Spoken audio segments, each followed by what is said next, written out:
अरे मछरी के जैसे तड़ पे जवानी, रउआ से पिया हम सच कहतानी। मछरी के जैसे तड़ पे जवानी, रउआ से पिया हम सच कहतानी। छोड़ी आवा जल्दी से टाटा ये राजा, छोड़ी आवा जल्दी से टाटा ये राजा। चाटा जवानी तेला चाटा ये राजा, चाटा जवानी तेला चाटा ये राजा। नमस्कार दोस्तों, जय भोलेनाथ। इसी ट्रैक पर बहुत ही शानदार, बहुत ही बवाल, बहुत ही खतरनाक जाड़ा मैटर लेकर आए हैं। सर्दी वाला सॉन्ग भोजपुरी सॉन्ग है और पति और पत्नी का मैटर है जो आपको बेहद ही पसंद आएगा। तो वीडियो को शुरू से अंत तक जरूर देखिएगा। और आप मेरे चैनल में पहली बार आए हैं या अभी तक नहीं किए चैनल को सब्सक्राइब, तो चैनल को भी सब्सक्राइब कर लीजिए। तो चलिए बिना टाइम वेस्ट के आपको यहाँ फटाक से गाना सुनाते हैं। तो चलिए सुनते हैं, लेट्स गो। अरे काहे ना ए राजा लागे सुतत बानी, लागतावे ठंड हमर कपता जवानी। अरे काहे ना ए राजा लागे सुतत बानी, लागतावे ठंड हमर कपता जवानी। जाड़ा नहीं कटत रजाई राजा, जाड़ा नहीं कटत रजाई राजा।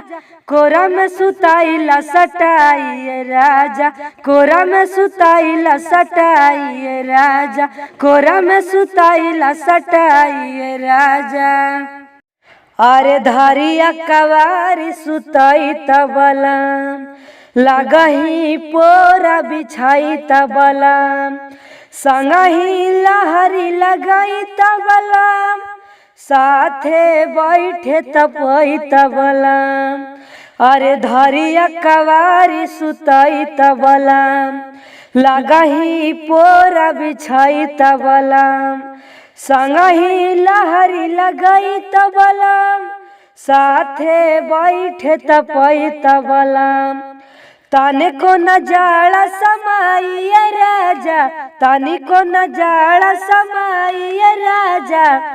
तहम के सुताल सटाई राजा, तहम के सुताल सटाई राजा। कोरा में सुताईला सटाई राजा। रोहित सारा में बतावा न हो, ऐसे हमारा सतावा न हो।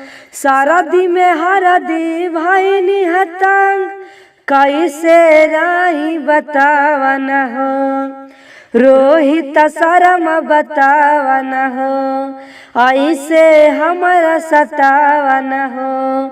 सारा दी में हरा दी भाई निहतंग, कैसे राही बतावा न हो। जाला दिस दाही जमाई राजा, जाला दिस दाही जमाई राजा। कोरा में सुताईला सटाई राजा, कोरा में सुताईला सटाई राजा, कोरा में सुताईला सटाई राजा। यह गाना कैसा लगा? जैसा भी लगा हो कमेंट बॉक्स में जरूर बताइए कि आपको यह गाना सुनकर कैसा लगा। और मेरे वीडियो को शुरू से अंत तक देखने के लिए बहुत बहुत धन्यवाद। इसी तरह सपोर्ट करते रहिए। तो चलिए बाय बाय, मिलते हैं नेक्स्ट वीडियो में कुछ नया मैटर लेके।